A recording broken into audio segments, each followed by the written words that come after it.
Kendison Enumbi.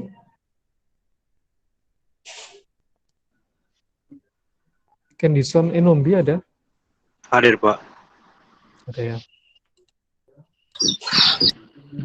Hadir, Pak. Hadir. Oke, ya. Holly Sotun. Ada, Pak, hadir. Ya. Rasika Jelita.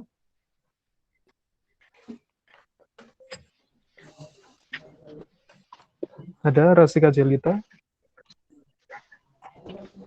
Belum ada ya. Risnawati ada? Hadir, Pak. Oke. Ferdinand Jagonias ada? Hadir, Pak. Oke. Hadir, Pak. Ya. Andri Umbubani ada? Hadir, Pak. Hadir, Pak. Ya. Oke. Siti Hajar Rahmawati ada? Hadir, Pak. Oke. Antonio Celestino Nahat ada? Hadir, Pak. Oke.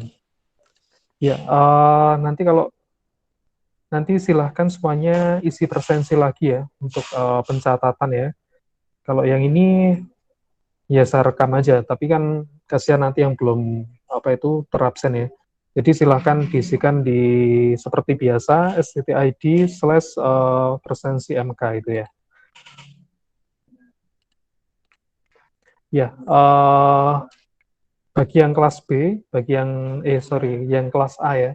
Jadi kelas A ini karena jumlah mahasiswanya hanya 3, yang di hari Jumat itu saya tanya di akademik sepertinya ditutup ya, digabungkan di kelas B-nya. Jadi nanti ngikuti jadwalnya kelas B ya. Jadi untuk Google Classroom juga saya buat satu kelas saja di kelas B ya. Kelas A-nya ditutup ya. Oke.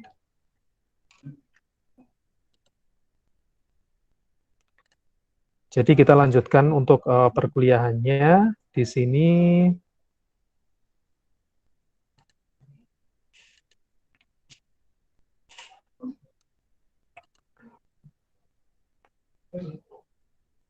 Ini masih saya share screen dulu. Nah, nanti silahkan kalian membuka di Google Classroom ya. Seperti biasa, saya akan membagikan materi di Google Classroom. Nah, untuk materi di pertemuan kelima, kita di notasi pendukung lanskap bagian 1 ya. Jadi ada bagian 1, ada bagian 2. Minggu depan kita di bagian kedua. Ya, nanti jangan khawatir, di setiap minggu pasti ada tugas ya. Ada tugas, nanti tugasnya terupload di jam 11 secara otomatis ya, di bagian classwork. Di sini sudah saya simpan ya, mungkin masih belum keluar ya, notasi pendukung ini. Nanti bakal keluar di jam 11 ya. Nah, kemudian, di pertemuan kelima ini kalian akan berlatih lagi ya tentang ini ya. Pada materi ini kita bahas tentang notasi pendukung yang mana melengkapi notasi utama ya. Seperti kita membuat alfabet ya, alfabet yang huruf-huruf itu ya, A sampai Z, kemudian angka 1 sampai 9, kemudian 0 itu ya. Kemudian kita membahas simbol garis, anak panah, ataupun bentuk diagram-diagram ya, yang diperlukan nanti pada saat kalian merancang gitu. Nah, kemudian kita lihat materinya, ini kita klik aja, nanti hasilnya akan sama, di sini ya, notasi pendukung bagian 1 ya. Ya, mungkin materinya ini materi masih lama ya, sejak 2013 dulu saya sudah ngajari ini. Nah, kemudian hal yang dipelajari, sekarang kalian bisa memakai marker ya, atau spidol ya, atau spidol yang besar itu, atau tinta ya. Kalau kemarin kalian hanya main pensil aja. Nah, sekarang kalian bisa memakai marker ya. Kemudian membuat tulisan dengan pensil, dan kita belajar tentang simbol. Mungkin saya perbesar aja di sini. Nah, ini ya, memakai marker atau spidol besar itu. Kan ada yang ujungnya tumpul, ada yang ujungnya seperti untuk bikin kaligrafi itu ya.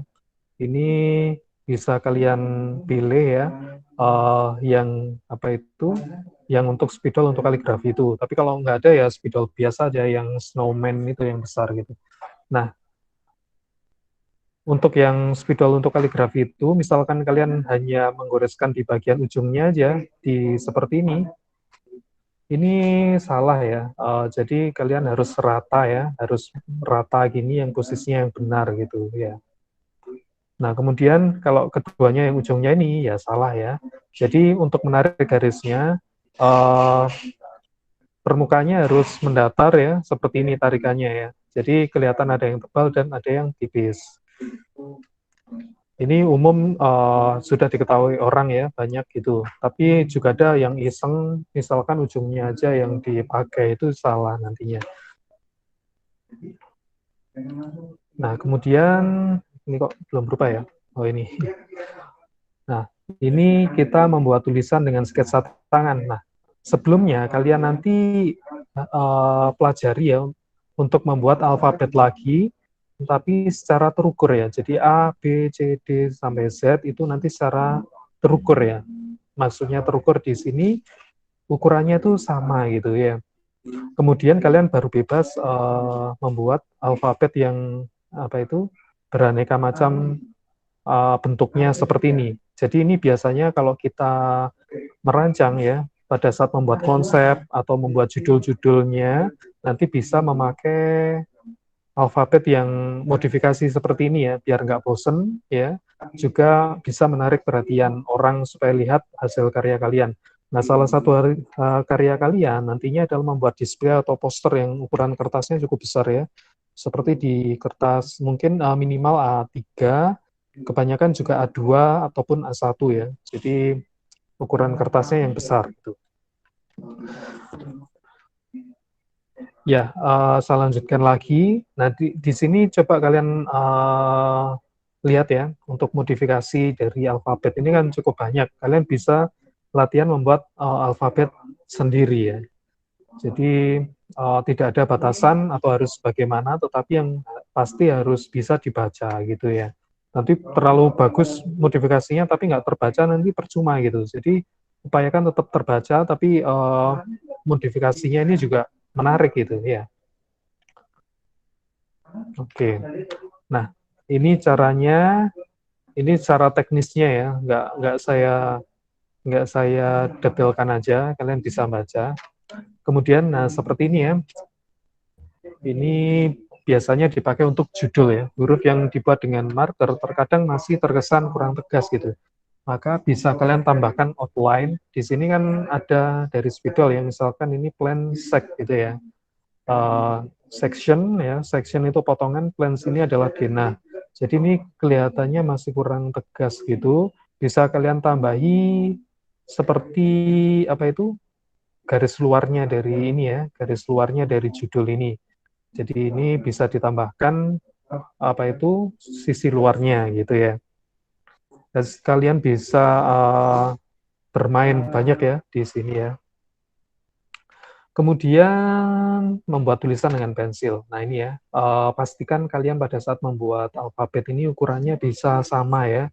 Seperti ketikan itu loh ya, itu kan ukurannya kan sama, tapi dibuat secara hand drawing ya, atau tulisan tangan gitu. Coba kalian lihat contohnya di sini, hurufnya sangat rapi ya. Jadi pada saat kalian membuat judul, gambar ya, judul gambar, entah itu juga gambar apa itu konsep gambar, konsep desain itu nanti pastikan hurufnya itu sama ya, teratur gitu. Jangan sampai pakai tulisan yang apa itu tulisan yang sambung itu ya, yang tulisan Latin itu jangan, nanti nggak kebaca gitu. Pastikan membuat alfabet yang huruf kapital apa itu maksudnya huruf-huruf yang terbaca gitu ya. Kemudian ini tadi kan tulisan ya, alfabet ya, atau tulisan sekarang simbol. Nah, ini adalah notasi pendukung lagi ya pada saat kalian membuat rancangan taman, entah itu taman rumah tinggal, taman-taman yang skalanya publik ya, taman kota atau mungkin taman lingkungan, itu pasti kalian akan membuat simbol ya. Jadi seperti ini. Bisa kalian lihat di sebelah kanan ini ya. Ini ada simbol-simbol dengan garis ya, garis putus-putus, garis lurus, kemudian modifikasi ya, modifikasi garis pendek-pendek ya. Nanti kita lihat kelanjutannya. Nah, seperti ini simbolnya punya makna masing-masing ya. Ini ada simbol garis tidak langsung menandakan area ya. Misalkan ada garis yang tertutup, kemudian dikasih arsiran, ini menandakan suatu area atau daerah ya. Kemudian ini area kolam ya, area kolam. Kemudian posisi kalian memang arsitek lanskap ya, perancang lanskap. Kalian juga bisa menggambarkan bangunannya, tapi nggak terlalu fokus ke dalam denahnya ya, tapi hanya bentuk luarnya aja. Jadi di gambar kedua ini bisa kalian lihat bentuk bangunan dari sisi luarnya aja, kelihatan dari dindingnya gitu ya. Nah, kemudian ada juga ini ya, daerah-daerah fokus, tempat yang menarik. Nah, dikasih nanti notasinya seperti ini gitu. Kemudian, nah ini ya, yang sirkulasi ini yang utama ya. Sirkulasi itu nanti ada panah-panahnya, jadi mengarahkan antar ruang ya. Jadi katakanlah kalian masuk dari parkir, habis parkir itu kemana gitu. Entah itu ke kantor pengelola, atau ke satpam, atau mungkin ke area duduk-duduk, nanti bakal ada notasi yang mengarahkan gitu ya. Notasi yang mengarahkan ya. Kalau yang di atas ini kan daerah, kemudian ini menandakan adanya bangunan ya. Bangunan ini ada dindingnya, garis bagi apa itu yang dindingnya, kemudian di luarnya dikasih garis lebih tipisnya ya. Kemudian ini ada daerah fokus. Kemudian ada yang panah-panahnya, ini menandakan suatu sirkulasi ya. Sirkulasi atau jalan ya, jalan masuk atau jalan keluar, nanti ada panah-panahnya. Kemudian kita beralih di sebelah sisi kanan ya. Di sisi kanan ini karena kalian bisa melihat simbol-simbol garis statis ya. Ada beberapa macam ya. Ini dipilih salah satu ya, tidak sesuai dengan yang kita tunjukkan nantinya gitu ya. Misalkan ini ada pembatas, garis penghalang atau dinding ya. Jadi dalam suatu rancangan konsep desain nanti mungkin bisa tercampur banyak notasi ya, tapi pembedaannya ya kita menggunakannya secara berbeda ya. Misalkan yang ini suara gitu ya, terus yang ini untuk apa lagi, ini untuk apa lagi, bisa jadi satu gambar itu bermacam-macam notasinya. Kemudian ini zona basing dinotasikan dengan ini ya. Jadi katakanlah kalian merancang suatu taman lingkungan ya, di sebelahnya ada jalan raya, maka ada vegetasi yang bisa menarik, bisa membatasi agar mengurangi kebisingan dari jalan tersebut. Nah itu diperlukan coretan-coretan yang tertentu ya, notasi-notasi bahwa daerah itu daerah bising, sehingga perlu adanya suatu penataan vegetasi untuk mengurangi tingkat kebisingan dari luar. Nah, kemudian ini juga ada notasi ya, notasi lainnya berkaitan dengan daerah hutan ya. Ini notasinya seperti lengkung-lengkung seperti ini ya. Jadi bagian gambar ini saya rasa keseluruhannya sangat penting ya, karena terdapat macam-macam ya. Kemudian penerapannya habis ini kita lihat ya. Kemudian kita fokus lagi ke bagian sirkulasi ya, atau pergerakan. Jadi untuk notasi-notasi yang menandakan ada anak panah ini berarti adanya suatu pergerakan ya, dari titik A ke titik B itu diarahkan ya, bisa jadi ini bercabang, bisa jadi lurus saja. Nah, penggunaannya ini sesuai dengan kebutuhan ya, tidak harus yang panah seperti ini tidak harus apa, yang ini tidak harus apa, tapi sesuai dengan kebutuhan dan mudah dibaca gitu ya. Nah, di sini kalian bisa lihat, bisa baca ya, ada simbol-simbol garis aktif langsung. Di suatu gambar rancangan nanti konsep ya, maksudnya konsep desain nanti ada sirkulasi kendaraan bermotor, sirkulasi pejalan kaki, titik akses, arah pandangan, arah angin, kemudian pergerakan apa aja gitu ya. Nanti kita kasih legenda ya, maksudnya legenda ABC itu ya, ini menandakan apa, ini menandakan apa, itu akan ada keterangannya gitu. Nah, contohnya kalau kita jadikan satu seperti ini gitu, dalam suatu konsep desain ya, konsep desain secara keseluruhan, kalian bisa menggunakan semua notasinya gitu ya. Nah, ini notasinya, kalian pastikan sudah bisa membaca denah atau minimal bisa kalian baca, kalian bisa melihat dari Google Maps itu ya. Google Maps yang ada di HP kalian itu sangat berguna sekali ya, bisa melihat posisi jalan, posisi rumah, posisi taman, atau apapun dari atas ya. Itu seperti denah itu kalau posisinya tegak lurus, kita lihat dari atas gitu. Kalau posisinya sudah mulai miring, itu bukan denah ya, itu perspektif ya. Entah itu nanti kita belajar perspektif 1 titik lenyap, 2 titik lenyap, proyeksi, dan lain-lain.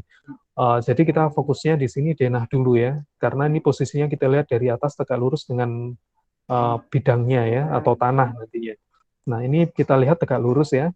Di sini bisa kalian lihat bermacam notasi ya. Ini ada notasi apa ini? Daerah pelayanan. Kemudian ini ada kandang kuda. Jadi ini kayak bangunan ya. Jadi ada bangunan-bangunan ya. Kemudian pergerakannya bisa kalian notasikan dengan garis-garis ini ya untuk jalan atau pedestriannya atau jalan ya. Kemudian yang kotak ini adalah gedung ya. Ini ada gedung, ini juga ada gedung. Kemudian ini ada parkir, bisa kalian lihat notasinya ini garis putus-putus, ini tidak wajib ini harus ini gitu ya, tapi harus mewakili gitu. Kemudian ini ada kampung di sini, ini ada taman lingkungan. Bisa kalian lihat denahnya ini yang jadi satu ini sudah sangat bagus sekali gitu. Kemudian kita pada gambar berikutnya bisa kalian lihat juga di sini ada bangunan ya. Bangunan tidak harus digambar atapnya ya, ataupun denah dalamnya, ruang misalkan ada ruang keluarga lah atau ruang tamu atau kamar yang lain, itu tidak perlu digambar.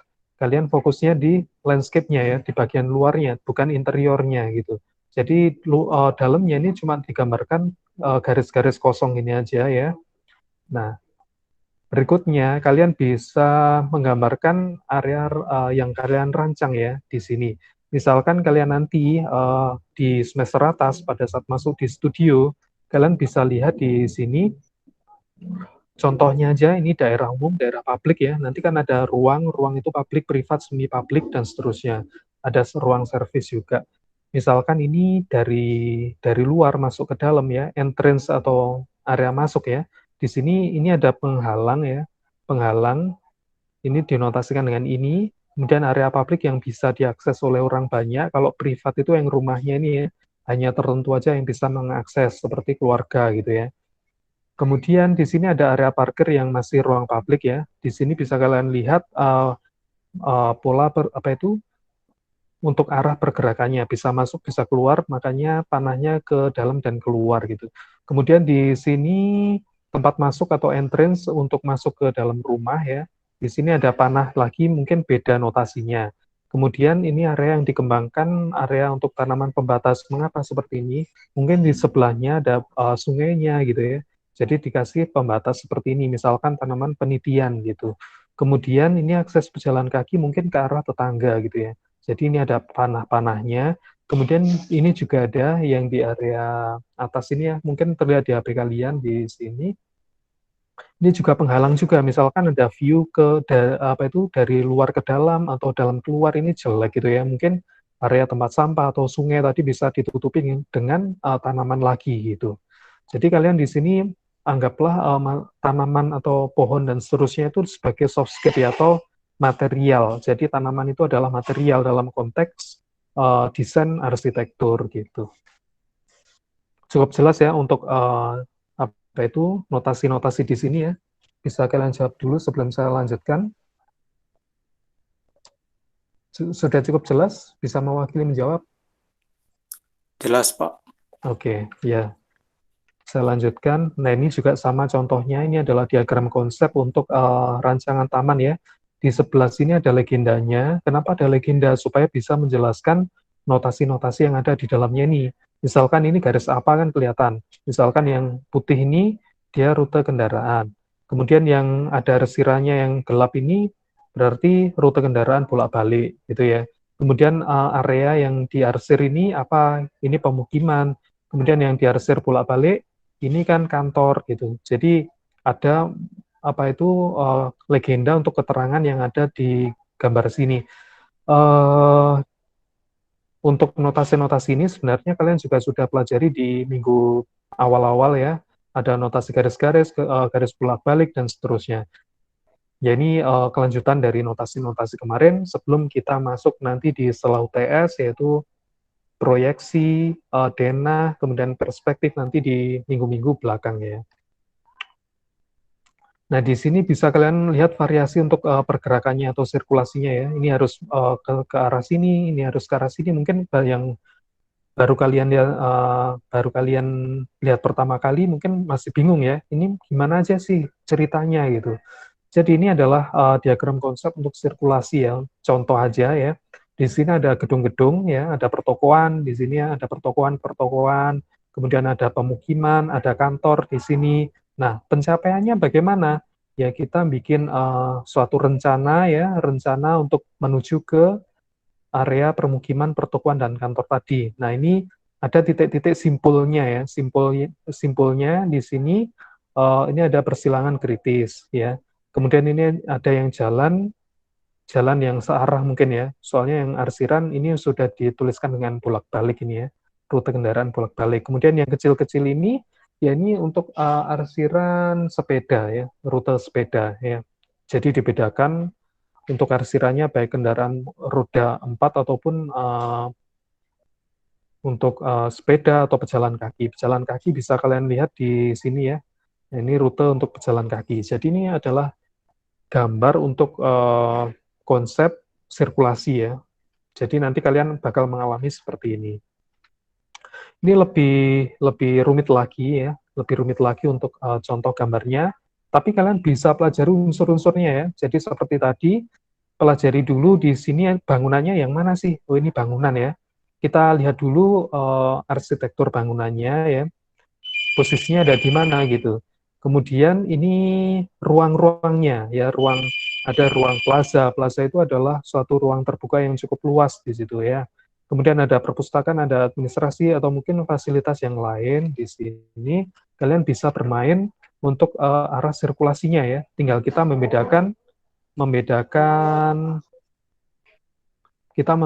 arah sirkulasinya dengan panah-panah seperti ini. Kemudian selain panah-panah ini, kalian juga menentukan titik-titiknya ya. Ini ada penanda, ada tanda masuk, kemudian ini ada akses pejalan kaki, kemudian ada akses kendaraan sepeda mungkin ya. Nah, kalian tinggal memainkan arsirannya seperti ini ya. Arsiran ini ada maknanya, jadi pasti ada maknanya ya, tidak hanya coretan yang tidak ada maknanya gitu. Intinya kalian perhatikan dulu di sini posisi ruangnya mana aja. Ruang itu maksudnya ada bangunan ya, ada bangunan, kemudian ada ruang-ruang taman ya, baru yang kedua kalian perhatikan arah sirkulasinya di sini gitu ya. Pertama kalian pahami ruangnya dulu, yaitu bangunannya di sini ya. Kemudian pencapaiannya bagaimana? Atau mungkin ada titik-titik yang penting yang bagian mana? Di sini ada sungai gitu ya. Kemudian ada pepohonan gitu ya. Kemudian ada tanaman-tanaman yang lain. Jadi ini adalah suatu konsep ya, konsep untuk perancangan. Jadi kalian jangan bingung gitu. Kalian pahami dulu bangunannya posisinya di mana, baru arah pencapaiannya gitu.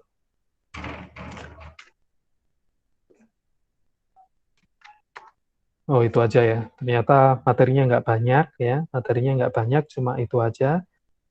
Kalian bisa mempelajari untuk alfabet. Kemudian yang kedua, kalian pelajari notasi-notasi. Itu aja. Kemudian kita bisa lihat juga ya untuk di yang sempat saya bagikan kemarin. Ada lembar kegiatan praktikum ini, ya, lembar kegiatan praktikum ini di dalamnya sudah sangat lengkap ya. Jadi kalian bisa mempelajari contoh-contohnya juga ada di situ. Ini sambil saya buka sehingga agak lama ya. Ini tetap dipakai ya sampai akhir perkuliahan. Di sini sudah lengkap.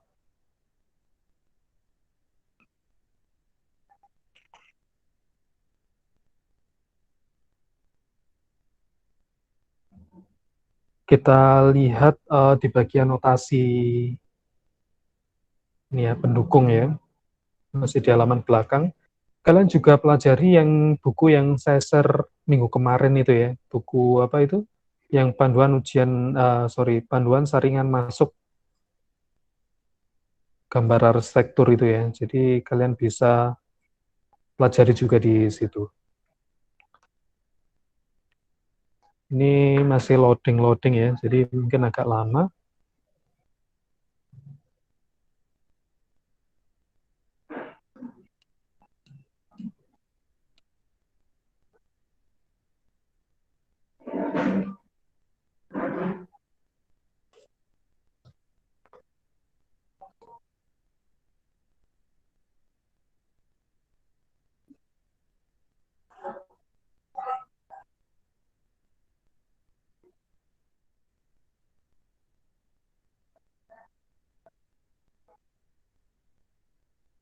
Nah, ini tugas yang minggu kemarin. Nah, ini sepertinya materi yang sekarang ya, yang baru akan kita buka ini.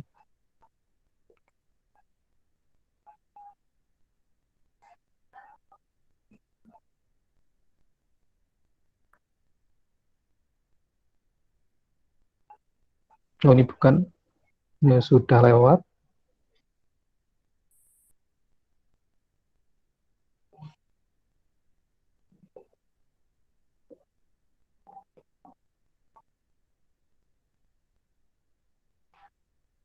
Nah, ini ya. Di judulnya lettering dan simbol, notasi pendukung 1. Nah, ini cara penulisannya ya, cara penulisan hurufnya. Bisa kalian garis dulu bagian atas, kemudian bagian bawah, kemudian kalian bisa menuliskan alfabetnya ya, A, B, C gitu ya, ukurannya disamakan. Kemudian ini ya, sudah pasti paham ya untuk penulisannya. Ini ukurannya wajib sama, kalian bikin kotak dulu, dikotaki gitu ya. Nah, ini ya, kalian kotaki untuk penulisan ABC. ABC nanti sampai Z ya.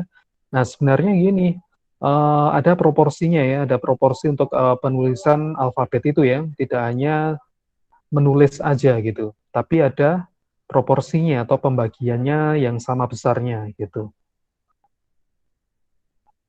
Untuk garis tepi, untuk garis bantu, kalian bisa membuat garisnya secara tipis-tipis. Tapi pada waktu kalian menuliskan hurufnya, kalian pertebal hurufnya ya daripada garis bantunya gitu. Jadi seperti ini, pastikan yang area terluarnya antar huruf ini sama seperti ini ya. Nah, ya contohnya seperti ini ya. Nah, nanti pastinya ada tugas ya di sini. Ini adalah contoh penugasan ya dari tahun-tahun kemarin untuk pembuatan alfabet. Bisa kalian lihat untuk contohnya. Ini saya besarkan dulu. Sorry, kelewatan ini ya. Oke. Nah, di sini ada pembuatan alfabet A sampai Z, kemudian angka 1 sampai 0 di sini. Kemudian kalian menggambarkan notasi-notasinya ya. Notasi-notasi, kalian contoh aja gitu. Kalian contoh aja. Kemudian di bagian di sini kalian bisa bervariasi ya, main variasinya gitu ya. Arsitektur lanskap, kemudian atau mungkin kata-kata yang lain, kemudian variasi dari penggunaan alfabet di sini. Kemudian kalau yang 1, 2, 3, 4 kotak-kotak ini kalian wajib sama seperti ini ya. Ukuran garis tepinya 1,5 dari luar ya. 1,5 dari luar gitu. Kemudian contohnya yang ini juga ya, kalian bisa milih aja. Nah, contohnya seperti itu ya untuk tugasnya untuk di pertemuan ini gitu. Saya juga membagikan di Google Classroom ya. Di Google Classroom juga ada ya. Oh, ini belum muncul ya, soalnya nanti tugasnya munculnya jam 11. Punyanya Siva.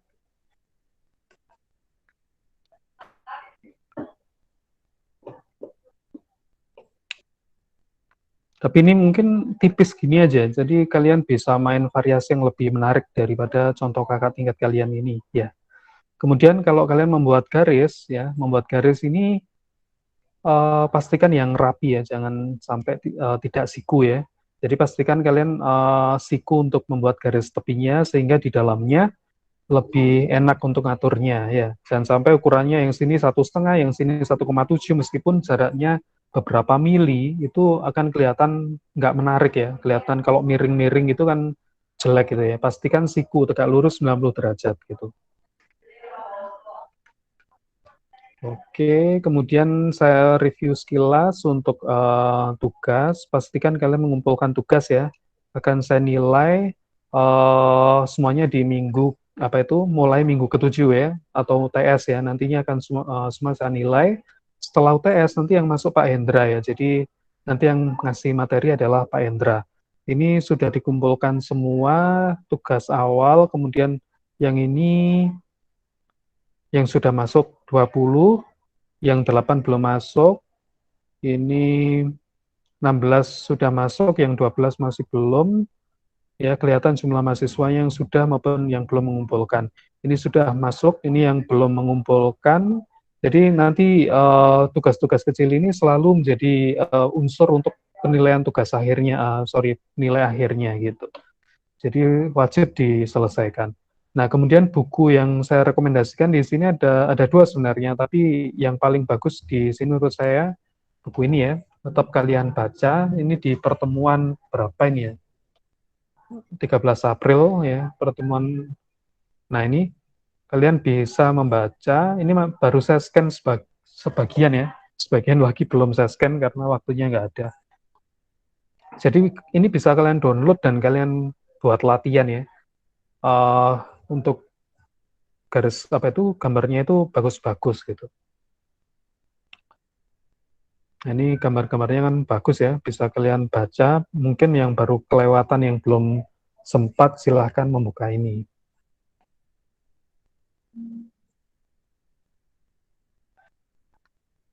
Ya, ini sampai habis ya, nanti isinya sangat menarik menurut saya.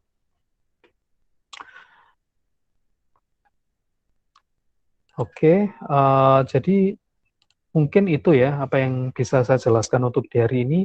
Bisa kalian tanya dulu sebelum apa itu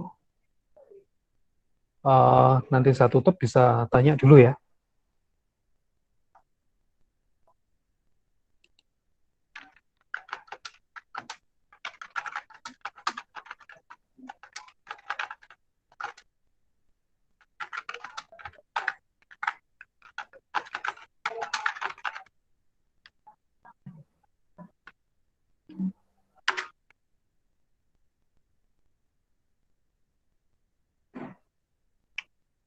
Nggak ada yang ditanyakan? Sudah cukup jelas semuanya ya? Sudah, Pak. Jelas, Pak. Oke, jelas ya. Baiklah, kalau begitu. Nanti ada penugasan, bisa kalian lihat untuk tugasnya. Kemudian, yang belum mengerjakan tugas, silakan mengerjakan ya. Kita ketemu lagi di minggu depan ya, karena saya juga ada keperluan lagi begitu.